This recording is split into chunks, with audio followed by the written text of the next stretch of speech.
and welcome to episode 4 of the Wilberand Gold podcast. I'm thrilled as always to have you in. It's been a little while since we've seen each other, and I'm ready to go ahead and nip that in the bud right now. I'm kind of pissed. I'm really kind of pissed. It's National Slurpee Day, and from 11 a.m. to 7 p.m., you could have gone to a 7-Eleven near you to get a free Slurpee. Well, that near you part was kind of the issue for me, seeing as how the nearest 7-Eleven to me is 1 hour and 45 minutes away. So, yeah, that's kind of a problem. So, we're going with a good old-fashioned cup of coffee here. But I digress. As I said, it's been a little while since I've put out anything on YouTube, and just to be transparent with you guys, because I think that's the best way to go about things, at least I think it is. I started my YouTube a couple months ago, put out 3 podcasts, and in a nutshell, I didn't put in necessarily the work needed to make my content what I want it to be for you guys. Now, a lot of you watched and a lot of you said a lot of great things about it, which I'm extremely thankful for, because ultimately that's why I love this so much, because it's my way. It's always been my way of communicating and being able to share that with people who have never necessarily seen this side of me. I don't even know how to describe how it feels, but it's an incredible feeling to be able to do that. But I didn't put in the work that I needed to put in to make the quality of content and to make this what I envision it as being in my head. And I've had a lot of ideas flowing around in my head as far as what I wanted for this channel, what I wanted for this content. But I didn't necessarily have the framework and kind of the foundation as to how to go about doing that. It was just kind of like thoughts banging around in your head, just like you have a notion, but it's just like I don't know. I needed to grab those thoughts and piece them together and build a foundation. And over the last several weeks, damn near a month since I've put out a podcast, that is what I've been doing. And so from today forward, you're going to be seeing a lot of different content coming regularly. I don't have an upload schedule yet, but it is going to be regular. It might be every day, every other day, but you're going to get some type of content.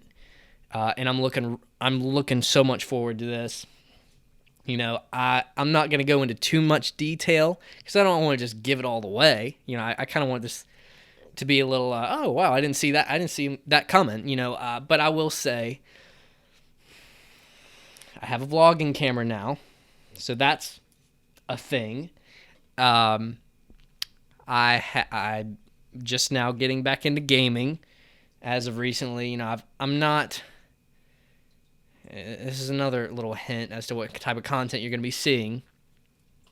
I am by no means trying to be a professional gamer. I'm by no means an avid gamer, but I would consider gaming a hobby of mine. It always has been kind of a hobby of mine. Like, I enjoy it. I'm not, I don't sit around all day and play video games, but I do enjoy doing it here and there in my downtime. So that's another hint as to what type of content you're going to be seeing from this channel. And also, I'm not going to go in too much more detail. You'll just have to wait and see. But just trust me when I say there's going to be a wide variety of content coming out very regularly, and I'm so excited to release all of it. So moving on, since we've last spoke, NBA free agency has just been, woof. I mean, I always say this. NBA free agency in and of itself is a season. I mean, you have the regular season, the playoffs, and then the finals. But, I mean, even once the season of playing games is done, I mean, the damn the offseason and free agency and just the things that happened, the drama, the surprises, just like it beats any reality show you could ever probably watch. I've always said that. It's like a little soap opera in and of itself. Since we've last spoke, Kawhi and the Raptors took down the Warriors in the finals. Kawhi is now an LA Clipper. Paul George of the OKC Thunder is joining him on the LA Clippers. KD and Kyrie are joining forces in Brooklyn in the Barclays Center with the Nets, not the Knicks. And Boogie. I'm going to stop for a minute. That Paul George deal, I didn't see that coming. I mean, obviously the three teams on Kawhi's radar, everybody and their mother that knows anything about it, knew it was either the Lakers, the Raptors, and the Clippers. And it seemed like the Clippers were the odd man out of that trio. Apparently not. Apparently, the Clippers have been recruiting Kawhi for a year. If you actually study it and look into what has gone on both on Kawhi's side and the Clippers side, this has been going on for a year. I mean, there has been somebody of importance in the Clippers front office in attendance for every Raptors game of the season. Every game. There's been somebody with a Clippers polo shirt on representing the Clippers. Kawhi reached out to Paul George, or I'm not sure the details of that. I don't know.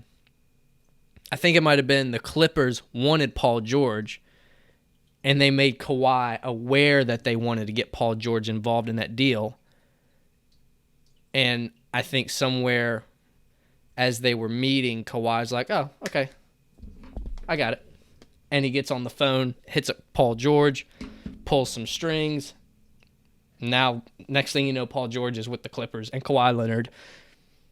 And it's just unreal. I mean, Paul George is a sneaky little bastard. He every move he has made it's been sneaky. Like, he's with the Pacers for the most years of his career, entering his prime. And I think it was 2 off seasons ago, a lot of people thought he was going to join the Lakers. He's from L.A. I don't know if he's from L.A., but he's from California. He might be Southern California or somewhere. I don't know. But that's where he's from. It's where Kawhi's also from. Paul George grew up a Laker fan. Or maybe it was Kawhi that grew up a Laker fan. One of the two grew up a Laker fan. I think the other may have grew up a Clipper fan, or both grew up Laker fans. I don't know. It doesn't matter. But everybody thought he was going to go to... Paul George was going to go to the Lakers 2 years ago. And then out of nowhere, I'm actually going to be joining Russell Westbrook, and Carmelo Anthony's coming too, and we're going to join OKC. The fuck did that come from? Thunder wasn't even mentioned on the radar. None. Nowhere. So that was a bomb. And now you take this offseason into account. Paul George was never mentioned one time. Not once. I mean, the Clippers weren't mentioning him. That's for damn certain. But I mean, nope. It's unreal. Like, and the best part was it happened at like 2, 3 o'clock in the morning. Like, the whole fucking country wakes up to this news. Like, only Kawhi Leonard would make his free agency decision at 2 or 3 o'clock in the morning while the rest of the fucking country's asleep. I mean, what other way would you expect? And also, as I mentioned, KD and Kyrie are going over to Brooklyn to join the Nets. Not the Knicks, the Nets. And I tell you what, anytime some shit happens to the Knicks, or like something bad happens to the Knicks, is it just me, or do you just look forward to the next day on ESPN when you get nothing but Stephen A. Smith content being butthurt about how ridiculous and how much of a joke the Knicks have been for decades? Am I the only one that looks forward to that? I mean, it's golden. That's a move that was a little bit more predictable than Paul George going to the Clippers with Kawhi. But even then, like, I don't know, man. The Knicks are just such a joke. Like, the Lakers, after the last 5-6 years, especially this past year, just what a joke their whole organization has been. They kind of got it back on track, or seem to be getting it back on track fairly quickly. I mean, the Knicks, they just, I don't know what it's going to take for them to break out of their little conundrum they've had going on forever, it seems like. Speaking of the Lakers, now, the Lakers were, among many reporters, the top percentage of likelihood that's where Kawhi Leonard's going, at least in the last week or two before he made his final decision. That was word on the street. Hey, 97% sure he's going to the Lakers. Now, there were a handful of reporters out there that said, don't listen to all this BS about the Lakers. He doesn't know where he's going yet. They're more likely. None of them were more likely. It was even. But Lakers did miss out on Kawhi, ultimately. And quickly, the dominoes began to fall for the Lakers as they then immediately signed Danny Green from the Raptors to a 2-year deal. Later on that day, they signed Boogie Cousins, 1-year deal. They re-signed Kentavious Caldwell-Pope, Rajon Rondo, and then a couple days later, they pick up Avery Bradley. You know, the Lakers and the Clippers, they're close. I still want to give the Lakers an edge. I realize I'm wearing a Laker jersey. I'm a LeBron fan. I'm actually technically a Heat fan as far as my team, but I am a LeBron fan. And wherever he goes, I tend, even though I'm a Heat fan, I'll root for whatever team he's playing for. I'll admit it. I'm not going to be hypocritical. But I give the Lakers an edge just because, I mean, they've got LeBron, they've got AD, they've got all these other pieces around them. Maybe more so to come. Kyle Korver is still on the market, and the Lakers are a destination he could choose. And, I mean, that's a shooter you could put around LeBron to dish it out to. So, I don't know. I still give the Lakers an edge. Also, it was news, but for those that have been watching it for a while and know anything about it, it's not really news. The Lakers announce officially LeBron is going to be the point guard of the Lakers this year. He's running the point. That news doesn't really change anything, simply because LeBron's been running the point off the record, if you will, his whole career. I mean, he's one of, if not the best passer in the game. Definitely one of the best passers in the history of the game. Up there with Magic. And he's naturally got point guard skills. LeBron's always run the point, even though he technically didn't have that beside his name as a position. So that move doesn't really change anything. What I do want to kind of get more in depth about is the fact that a couple weeks ago, before any of these free agent bombs really started to fall, obviously Anthony Davis signed with the Lakers, he was traded to the Lakers after kind of a long season of pushing for that trade. And LeBron's always worn number 23, except for the 4 years he was in Miami, he wore number 6, and then went back to number 23 when he went back to Cleveland, and then kept 23 even when he went to LA for the Lakers, as you can see.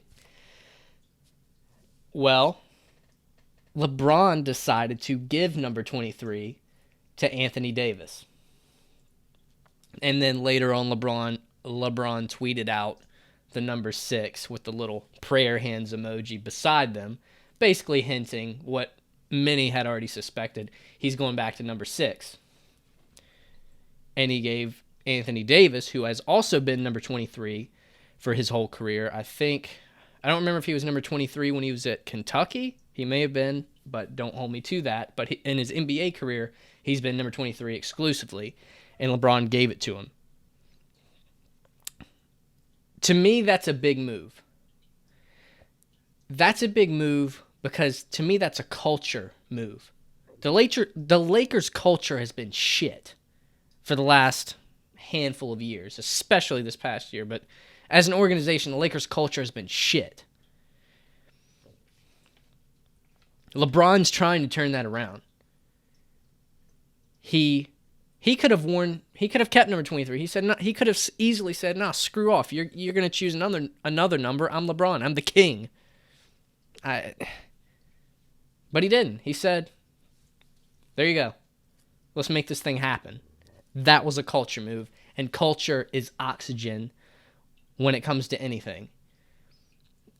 You could have all the talent in the world on paper. Hell, the Cavs did 2 years ago. LeBron's last year in Cleveland. They had great talent on paper. We see how that train wreck turned out. I mean, the Cavs shipped out half the roster in trades in a matter of an hour. It was such a train wreck because their culture was shit. Culture was shit. I mean, think about it. They had Isaiah Thomas. They had Derrick Rose. They had Dwayne Wade. They had, obviously LeBron. They had all these pieces, all these stars, but yet it was shit because the culture was shit, and it didn't work out. LeBron is trying to fix that for the Lakers in giving up number 23 and saying, let's make this thing work. And what do you know? And also, he gave him number 23. He offered him a role in Space Jam 2, the new upcoming movie in 2022. I think it'll be released, which starring LeBron, AD, Klay Thompson, many other athletes. He gave him a role in that, and AD dropped his $4 million trade kicker and opened up that $32 million in cap space for the Lakers in order to go and get a star, which at the time they were obviously pursuing Kawhi. Didn't work out, but they were able to get some good pieces. Again, that's a culture move. It was a culture move. I don't know. I mean, and culture's everything. I mean, you could have all... And I know I'm kind of repeating myself, but because it's true and it's important for us to know in life and what we do. We could have all the talent in the world, but if you don't have a group that really buys in as one, you're not going to get very far. If you've got everybody fighting for their own agenda, it's not going to end very well.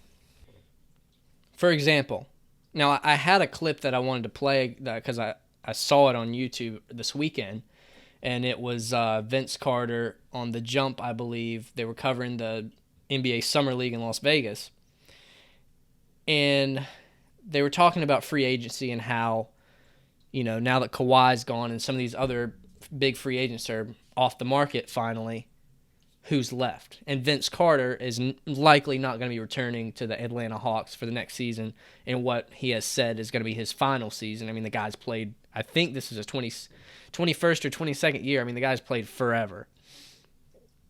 And Vince Carter, he was like, I know my place.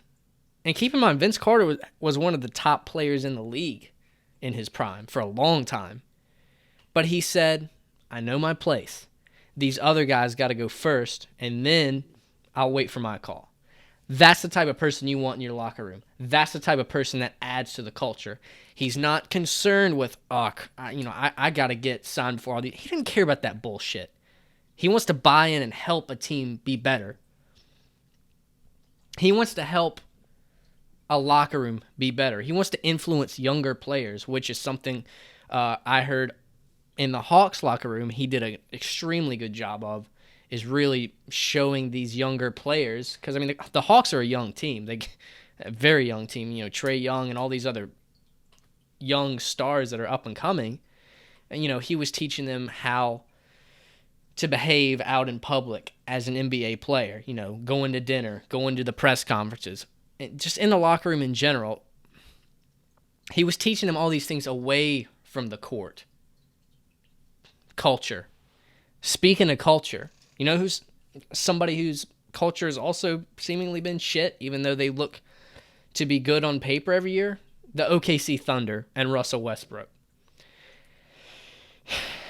I'm not necessarily one of these people that likes to shit on Westbrook because I like Westbrook, but you can't deny what's been going on. I mean, in the time that he's been in OKC, they've lost James Harden, MVP, KD, MVP, Paul George. He made a good case for MVP this year, and they've all left.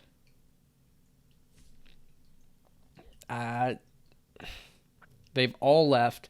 I mean, the thing about Westbrook, he plays hard.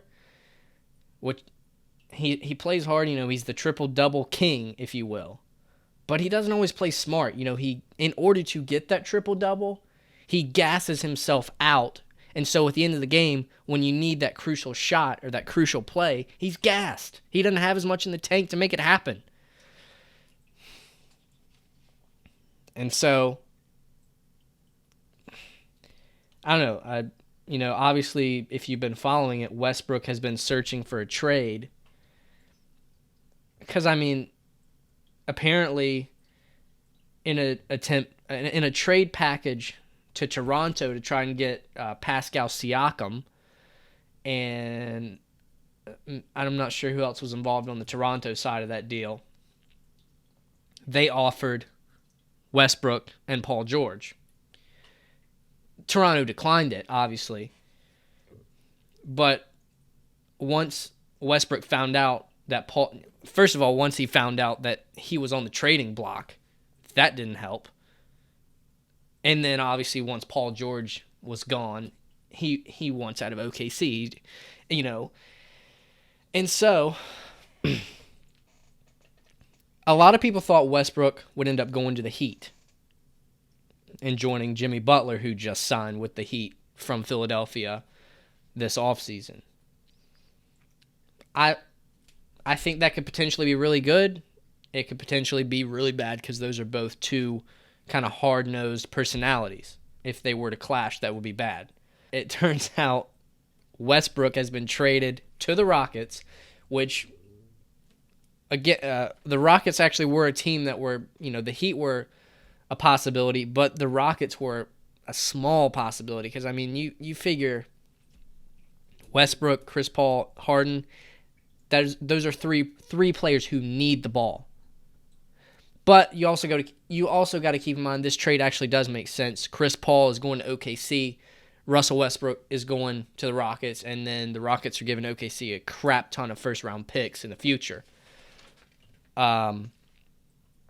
Chris Paul and James Harden, that was a train wreck at the end of the season as well. And it was pretty obvious if the Rockets were going to try and make something happen in the future, they had to dump Chris Paul because the Paul-Harden relationship was just... And even though the Rockets have been quiet and you really haven't heard anything about them, here they are. So, Russell Westbrook joins the Houston Rockets. Chris Paul is going to OKC. That's interesting because without Westbrook, OKC is in full rebuild mode. They have nothing now. I mean, they got Steven Adams, but they're in rebuild mode. I don't know how well Chris Paul is going to like that situation. He's 34. He's, he's moving toward the end of his career. He doesn't have a ring yet. I don't know how that's going to work out. I'm interested to see.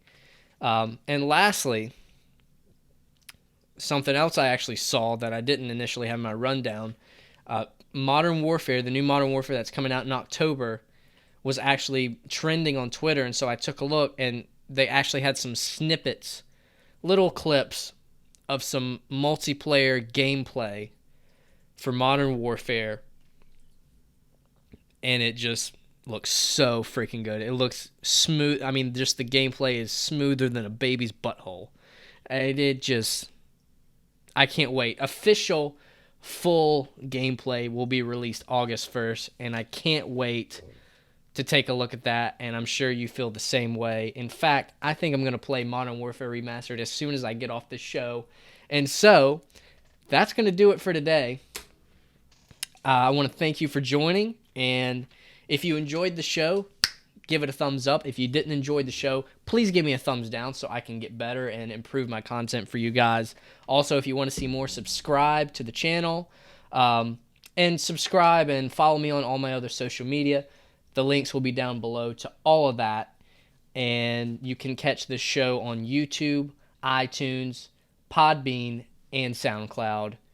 And until next time, grab something cold to drink. I hope you got your Slurpee. I sure as hell didn't, but hey, I got coffee. Actually, I don't anymore. It's empty. So, yeah, see ya.